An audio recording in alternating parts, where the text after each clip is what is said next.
come to the end of the first 45 minutes here at the Mafsa Sports Center. It is Mbabane Swallows 0, Morne Pirates, and what an encounter we've had so far. Entertaining football. One would say there is a team that looks like they want it more, and there's a team that looks like they can be the surprising package today. What a game. Yes, it's not a facility that I would say it is quite packed to capacity, but I will say indeed we have enjoyed a good first 45 minutes. In terms of the facility, Tony, I didn't maybe get a chance to ask you first. You know, I mean, you talked about the weather conditions, quite marvelous. But when I look at actions like this, where I would say Sizwe led to Shabalala here, maybe with the defense of Morne Pirates, these three guys, Sizwe, Shabalala, and Jongo, and Transtangoya, they should have got a goal in the first 45 minutes. Yeah, I mean, they've had the better of Morne Pirates defense with their quickness and Sizwe's sharpness up front. You can tell that he's a little bit rusty, of course. He hasn't played a lot of games with injuries, but they are creating better chances than Morne. And of course, these are some of the highlights that highlighted the first 45 minutes of this encounter. So I would say really what in a first 45 minutes we've enjoyed so far. I'll talk about Pico Sbanze, the number 7. He's been very critical to the Buccaneers. Nothing much from the 29 number striker, that is Jesus. But for this young man, Gambule, he has been quite impressive to watch. And I will tell you what, anything, this being football, anything is possible in the second half. Jongo, on countless occasion, partnering with the Sizwe to Shabalala, also tried their luck, but nothing really was able to surprise them. Now, as you can see, a couple of corner kicks also were enjoyed here. As you can see, General also trying his best. And the first 45 minutes has given us an idea of what to expect in the next 45 minutes of the second half. Here at the Mafsa Sports Center, first half, it is Morne Pirates 0, Mbabane Swallows 0.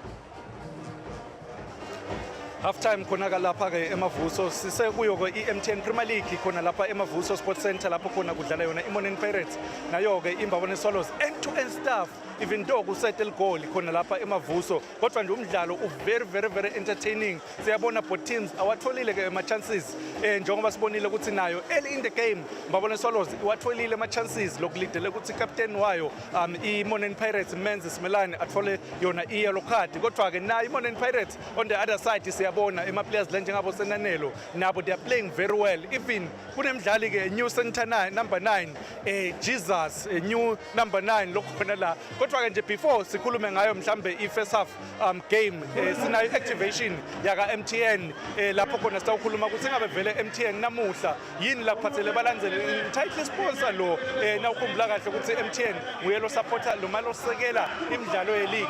Mr. Sbanze, welcome. Ingabe MTN usiphatheleni nama? Siqale nje sibonge kakhulu abalandzeli ngesonzela la basonzele bete kutobukela ibhola sethemba ukuthi bajabulile kakhulu.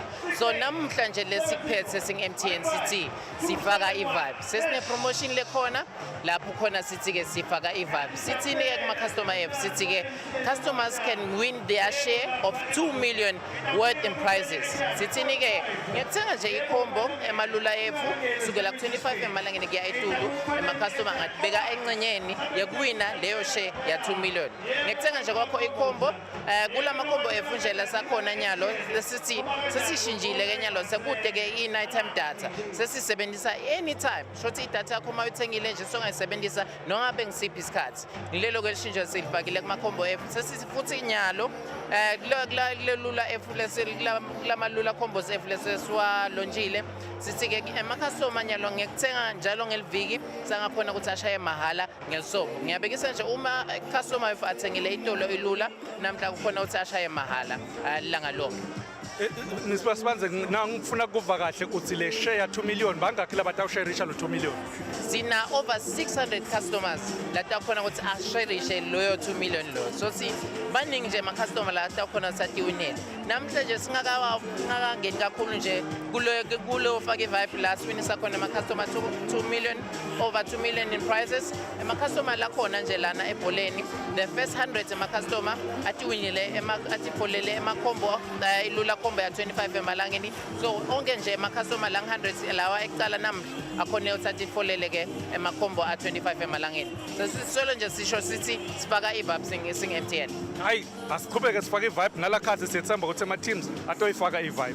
Sithemba kanjalo ukuthi ama team aqhubeka afake iVibe. Bese ke sithi kubalaleli nebabukeli labakhona emakhaya abasonzele bete ema gaming matobukele ama team abo adlala. Aqhubeke ke nabo bathenge ke i-combo khona lapha emakhaya angakhona ukuthi atiwinile ema customer ishare yakhe lo 2.2 million kuyo le promotion ephile khona. Thank you so much sir. Uye ke wakasibanzeke lokuqhamuka khona ka MTN utositshela nge-activation nje mhlambe le khona ya MTN as a title sponsor phela wayo i-league sekhona la eMavuso Sports Center. Sengemlandzile ke Tony losuke all the way from the commentary booth yethu. Titi end-to-end stuff, but still no goal. Are you impressed first half for teams? Yeah, not really impressed with the fact that Makola again. But Imonena got created a pool with a child ball. And as Swallows, they created a couple of chances. They're going to come out with some dumping about 10. And this game might change second half. Any chance they told half chance they told we must try and convert it. Mbone first half first half. Sizolwethu the next of Sizolwethu. Yeah. Very good chance. Lengicabanga ukuthi bekangento ngcono than lokho. Yeah, he had a good chance. I mean, I think he take an extra touch, go inside, get inside, and the final ball is very important. Take a shot, Mafia 6, no matter pull it back to the penalty spot, Mafia 6.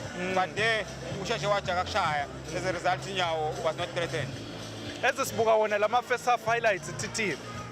Players like abekhona ama offside but ngibona i-yellow card ku captain we Monen Pirates. Yes. Ngeke ngikumfakela pressure second half ukuthi azame avoid i-yellow card noma wayithola uyaphupha.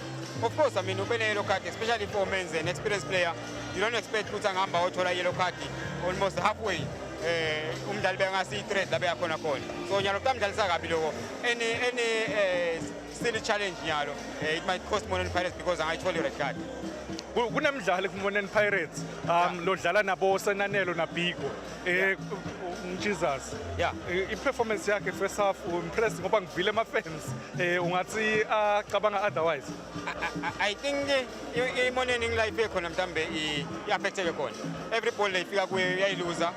Every ball la chase abo angathi akakuniki 100% ngawo and he's not even getting inside the box. He's not even challenging for the balls. So for them it's like they are one man short.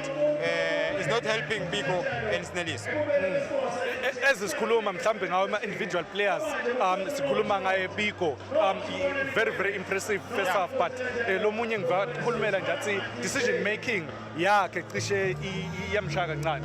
Yeah, of course. I mean nalama decision making they've been costing. I mean Snellis ngalinga left. There's been giving, there's been a threat for Monen. And he needs help, I mean. The rotation here, Nabigo is okay. But still, we still believe they are one man short up front. He's not doing any good Jesus up front. GT, accept foul there. For me, it looked like a foul. But the fact that he got the ball, so maybe otherwise. But ngifuna sikhulume ngaye Philiso because namhla upartnerisha na Palma emuva. Yeah. Cishe so far ku first half udlale kahle. Yeah, for now I mean there's no threat or whatsoever that is coming from Monen Pirates. Sikhulume strikers eMonen Jesus there. Besicabanga ukuthi ngizange Jesus Arsenal mhlambe ukuthi we're going to see fire. But nothing as a result for Palma na Philiso. Bashaya ngoya lapha emuva and Philiso is able to join the midfield with the balls because there's no pressure that is coming from Jesus. A player like Yena Njongo, maybe uphike ifa sivele nguphi mhlambe lokucabanga ukuthi bekangakwenza ngcono because ushanga nga right. Yeah, I think he should have taken an extra touch because that defender may far from him. angene kuma-6, then you don't even need a power, just need to direct the ball to far post. So lapha yakhona khona, it gave Nyawo a chance ukuthi akhona ukuyiseva. Simbona ukuthi sibona save le bhola le. Sizwe lwethu cishe ngathi ba-understandana nabo lapha phambili bonhlanhla Yeah. naye Njongo. I like the rotation ya Ntanta, ya Sizwe Lwethu na Njongo.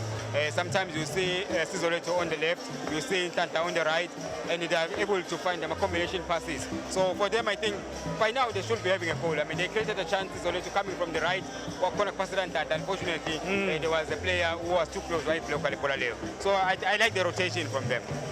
Kulama teams njoba Swallows siyabona athola ama-chances siqeda kubona iMoneni Pirates siqeda Yeah. kubona Mbabane Swallows lamanye ngiphi mhlambe team le-impressile kule first half le. I'm a little bit worried Mbabane Swallows because if you don't take these chances, when you come back second half, this game might change. And might change the game, bashal goal laban. You will start playing against time. Yeah. Then so panika. So the chances about only and I believe when they come back, they must make sure back to the call until they find a goal. Any changes mhlambe if wena bon coach ndawucela kuMbabane Swallows, Yeah. any changes lobona ukuthi ingathi adzingeka kuMbabane Swallows? I will put in Karas for Sizwe, I think for Mbabane Swallows. I think to add the pressure to Moneni. I think the combination of Njongo, combination of Sizwe Lwethu, but you will need an extra person to talk on sharp because Karas can shoot from anywhere and he can run. So you need those kind of players, especially to get that at least one goal. Then it will change the complexion of the game. Moneni Pirates for a new coach kuhamba 0-0 at half time Yeah. with yona Mbabane Swallows nawubuka le stats sayo iMoneni Pirates pole position Yeah. 48 ka 52 you will think mhlawumbe iMoneni Pirates ngaba ne pole position le better than Mbabane Swallows. I mean, you expect that all the time when you play Moneni, you expect Guti they will have the ball. But this time around, they don't have the ball. So you can tell Guti with a change of coaching staff, so you don't expect much from them. But I still believe Guti they will turn this game around if Swallows Shot on goal 3 when Mbabane Swallows 1 iMoneni Pirates, but for Mbabane Swallows ukuthi ngaba nemashot langaka still no goal. Mbabane Swallows they are getting inside the box of Moneni, but the final pass from Sizwe Lwethu Mhlambe from sometime from Njongo, I see Lebagate. As a result, otherwise Bona they had more chances than the Moneni to score goals. The Moneni they are not getting on the other side. For me, I will say they even have a defender as their player, which is Asnali, because even if they give him the ball, he loses the ball. Still besibuka yona ke mhlambe ama-stats ayo igame yeMoneni Pirates nayo iMbabane Swallows. iMoneni Pirates ina 48 pole position compared to 52 wayo iMbabane Swallows. Njengoba sashito ke thithi ukuthi they need someone kuMbabane Swallows la utawukhona ukuthi athathe lawo ma-shots angaphandle, either angaphandle or angekhathe boxing for Moneni Pirates. Bongena kanjani wena umcoach? For now, abatali kupasa le bola, bayipasa le bola, but they must circulate it even better. The movement yabo le bola ayihambe kakhulu. Now it's slow. Ikhanza iSwallows ibuyele ngemuva, they recover kanti babangazama kwenta fast, but sebenzisa isibonelo ngale on the left side. I think he is putting pressure on them, and I think they've got a catch as well. So if bamsebenzisa kakhulu bamthola kakhulu bola, I think they will get into the box. First half uthite ucabanga ukuthi kutaba i-draw. Yeah. Kwaba i-draw. Yeah. Full time score? Swallows have got a chance to win this one. Swallows. Yeah. Yeah, because by creating my chances, not Kuti. Tony is a former Swallows player, but Kuti Bawa creator my chances. Usho njalo ke Tony uthi full time ngenteka iMbabane Swallows even an advantage compared to yona iMoneni Pirates. Iwine le game. Lokungenda ukuthi mhlambe coach wayo iMbabane Swallows kumphule yona ipressure. Back to you Fabrice, utakujoina TT later, but qala kuwe Fabrice Msonera commentary board.